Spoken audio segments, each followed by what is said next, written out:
नमस्कार दोस्तों, मैं आपका ऋषभ जैन आप सबका स्वागत करता हूँ फिर से अपने इस यूट्यूब चैनल में जिसका नाम है इंश्योरेंस करो।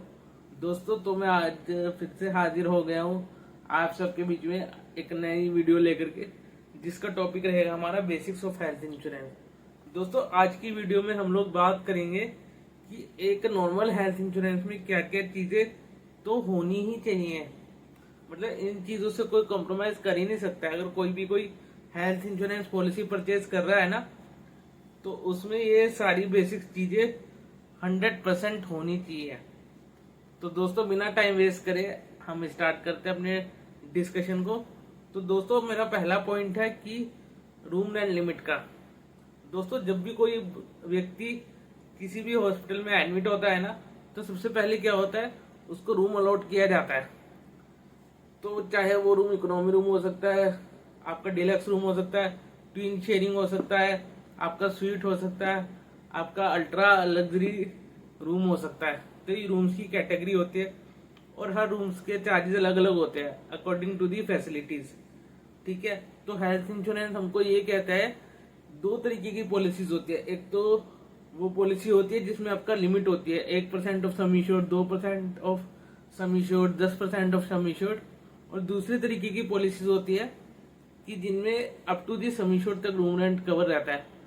तो जिनमें 1%, 2% या 10% ऑफ सम इंश्योर्ड रहता है ना, उसमें आपको मान लीजिए आपका रूम का पर डे का खर्चा है 10,000 रुपये, बट आपकी पॉलिसी में है कि 1% मिलेगा या 2% मिलेगा ऑफ सम इंश्योर्ड का।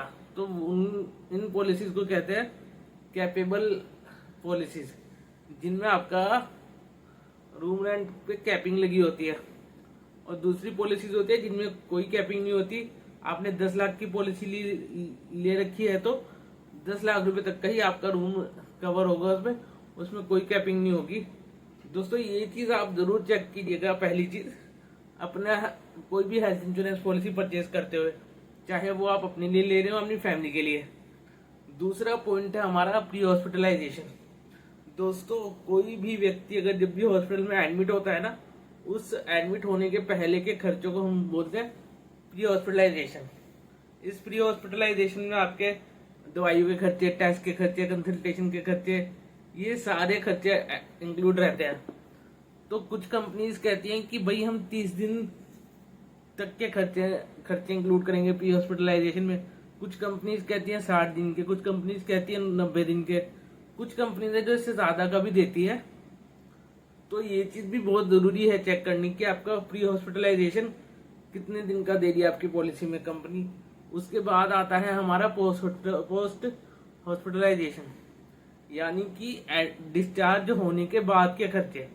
कुछ कंपनीज आपको 1 महीने का कहती है कि डिस्चार्ज होने के बाद के 1 महीने तक जितनी भी आपकी दवाइयाँ चलेंगी, आपके टेस्ट होंगे, डॉक्टर से कंसल्टेशन होगी, वो सब हम कवर करेंगे। कुछ कंपनीज कहती है 2 महीने तक जितने भी आपका दवाइयाँ का खर्चा होगा, आपका टेस्ट होंगे, आपके कंसल्टेशन होगी डॉक्टर से, वो सब खर्च करेंगे, हम कवर करेंगे अपने आपकी पॉलिसी। कुछ कंपनीज कहती हैं कि 100 डिस्चार्ज होने के 180 दिन तक जितने भी खर्चे आपके होंगे, चाहे वो कंसल्टेशन हो, टेस्ट हो, आपकी दवाइयों का खर्चा, वो कवर करेंगे। तो ये होता है पोस्ट हॉस्पिटलाइजेशन, और ये रिम्बर्समेंट बेसिस पे होता है। पहले आप जितना भी आपका खर्चा हो रहा है आप उनका खुद पे कर दीजिए, और फिर उसके बाद बिल्स जो भी आपके होंगे दवाइयों के, टेस्ट के, कंसल्टेशन की, प्रिस्क्रिप्शन, वो आप इंश्योरेंस कंपनी को भेज दीजिए। वो आपको रिम्बर्स करके आपके अकाउंट में पैसे भेज देंगे। तो ये सेकंड और थर्ड पॉइंट था हमारा, जो एक बेसिक सी हेल्थ इंश्योरेंस पॉलिसी में देखना चाहिए हमेशा, pre hospitalisation and post hospitalisation. दोस्तों, तीसरा हमारा पॉइंट आता है कोपे का। अब ये कोपे क्या होता है, देखिए कुछ कंपनी ना कहती हैं कि आपने जैसे 10 लाख रुपए तक का हेल्थ इंश्योरेंस ले रखा है, 10 लाख रुपए की पॉलिसी ली हुई है, ठीक है। तो कंपनी क्या करती है कि मान लीजिए वो कोपे लगा देती है। कुछ लोग कहते हैं कि मेरे को ना डिस्काउंट चाहिए, इंश्योरेंस प्रीमियम में सस्ता प्रीमियम चाहिए। तो सस्ता प्रीमियम करने के लिए कंपनी ने क्या बना रखा है कि आपको एक ऑप्शन दे रखा है, भाई आप कॉपी लगवा लो अपने अपने हेल्थ इंश्योरेंस में। आप 25 लाख का हेल्थ इंश्योरेंस ले लो जी, बट हम आपके उसमें 10% की कॉपी लगा देंगे। यानी कि अगर आपका 1 लाख रुपए का खर्चा आया तो उसका 10% यानी कि 10,000 रुपये आपको अपनी जेब से पे करना पड़ेगा। यानी कि 10,000 आपकी कॉपी हो गई और 90,000 कंपनी पे करेगी। तो ये चीज भी आपको देखने जरूरी है हेल्थ इंश्योरेंस लेते हुए कि इसमें कोई कॉपी लगी हुई है या नहीं लगी हुई है। ठीक है दोस्तों, तो कॉपी का आपको डिस्काउंट तो मिल जाता है, बट वही है फिर पेशेंट को लगता है, पॉलिसी होल्डर को लगता है कि भाई मेरे को सारा खर्चा ही मिलना चाहिए था। तो मैं ये सजेस्ट करूंगा आपको कि आप कॉपी वाली पॉलिसी कभी ना लें, हाँ जब तक जरूरी ना हो। ठीक है दोस्तों, तो अब हम बात कर लेते हैं, हमारा अगला पॉइंट है नो क्लेम बोनस का, जिसको हम एनसीबी भी बोलते हैं। दोस्तों देखिए, वैसे तो हर कंपनी में ये नो क्लेम बोनस का प्रोविजन होता ही होता है, बट कुछ केसेस में ना ये देखा गया है कि रिन्यूअल के टाइम पे ना कंपनीज आपकी पॉलिसी में नो क्लेम बोनस लिखना ना भूल जाती है टाइपिंग मिस्टेक की वजह से। उस वजह से जो भी पेशेंट होता है, पॉलिसी होल्डर होता है ना, उसको प्रॉब्लम उठानी पड़ती है। कई केसेस में देखा गया है हमारे थ्रू भी। तो जब भी आप कोई भी पॉलिसी खरीदे ना, उसमें आप ये जरूर देख लें कि अगर आपका 1 साल में कोई क्लेम नहीं आता है, जैसे आपने इस साल पॉलिसी ली 2024 में, आपने पॉलिसी ली 1 जनवरी को, ठीक है, और वो पॉलिसी आपकी वैलिड रहेगी 31 दिसंबर 2024 तक। तो अगर इस टाइम ड्यूरेशन के अंदर आपका कोई क्लेम नहीं आया तो कुछ कंपनीज आपको 10% का भी देती है, कुछ कंपनीज आपको 20 का भी देती है, कुछ कंपनीज आपको 50% तक का भी नो क्लेम बोनस देती है कि भाई कोई भी क्लेम नहीं आया और 10 लाख की पॉलिसी ले रखी है तो हम इसमें 50% का आपको नो क्लेम बोनस दे देंगे, यानी कि 5 लाख, और आपका समीशन हम इंक्रीज कर देंगे रिन्यूअल के टाइम पे। ठीक है दोस्तों, तो यानी कि अगले साल अब आपकी पॉलिसी रिन्यूअल के टाइम पे 15 लाख की हो जाएगी अगले साल। तो इसको बोलते हैं नो क्लेम बोनस। तो ये भी बहुत इंपॉर्टेंट चीज है आपको देखनी कि आपका कितने परसेंट का नो क्लेम बोनस है आपकी पॉलिसी में। ये भी बेसिक पॉइंट्स में आता है दोस्तों हेल्थ इंश्योरेंस के।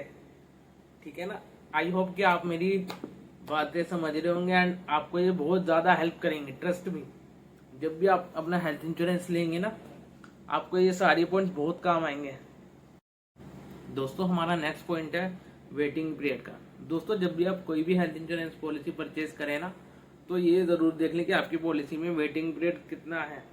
अभी 2 तरीके के वेटिंग पीरियड होता है, तो जो बीमारियां आपको पहले से उस पर वेटिंग पीरियड, जिसको हम बोलते हैं प्री एग्जिस्टिंग डिसीज का वेटिंग पीरियड, और दूसरी जो बीमारी आपको पहले से हो या ना हो उनके लिए मैंडेटरी वेटिंग पीरियड होता है, जिसको हम बोलते हैं स्पेसिफिक डिसीजेस का वेटिंग पीरियड।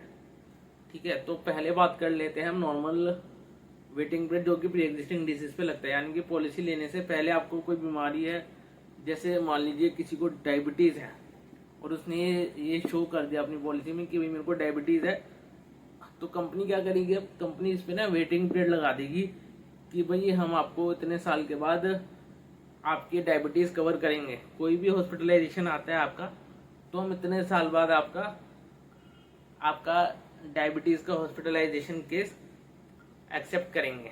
तो इसको बोलते हैं, यानी कि इस केस में आपका 3 साल का वेटिंग पीरियड हो गया। अब बात करते हैं हम स्पेसिफिक डिसीजेस के वेटिंग पीरियड के बारे में।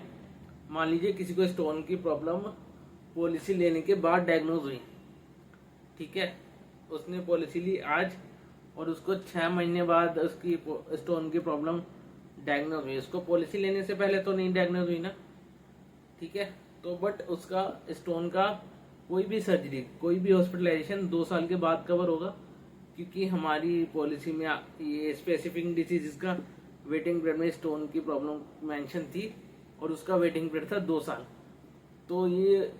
तो ऐसी बीमारियों की लिस्ट जो भी होती है ना, इनमें कोई भी बीमारी स्पेसिफिक डिसीजेज वाली वेटिंग पीरियड की लिस्ट में, वो आपका उसी टाइम के बाद शुरू होंगी आपकी एक्सेप्ट करना, जितने साल का आपका स्पेसिफिक डिसीजेस का वेटिंग पीरियड होगा, चाहे वो पॉलिसी लेने से पहले आपको हो या पॉलिसी लेने के बाद डायग्नोज हो। तो दोस्तों मैं आशा करता हूं कि आपको ये सारे पॉइंट्स अच्छे से क्लियर हो गए होंगे और आपको ये सारे पॉइंट्स ना, जब भी आप हेल्थ इंश्योरेंस पॉलिसी लेंगे या किसी को सजेस्ट करेंगे, आपको ये सारे पॉइंट्स 100% काम में आएंगे। और ये देखने भी चाहिए, सारे बेसिक्स है जो एक नॉर्मल हेल्थ इंश्योरेंस पॉलिसी में होने ही चाहिए, तभी आपका हेल्थ इंश्योरेंस पॉलिसी लेने का फायदा है। तो मैं इसी आशा के साथ अपनी वीडियो को एंड करता हूँ कि आप सबको मेरा जो कंटेंट में डाल रहा हूँ, जो वीडियोस में डाल रहा हूँ, वो आपके काम आ रही होंगी, आपको नॉलेज दे रही होंगी एंड आपके डाउट्स भी क्लियर कर रहे होंगे।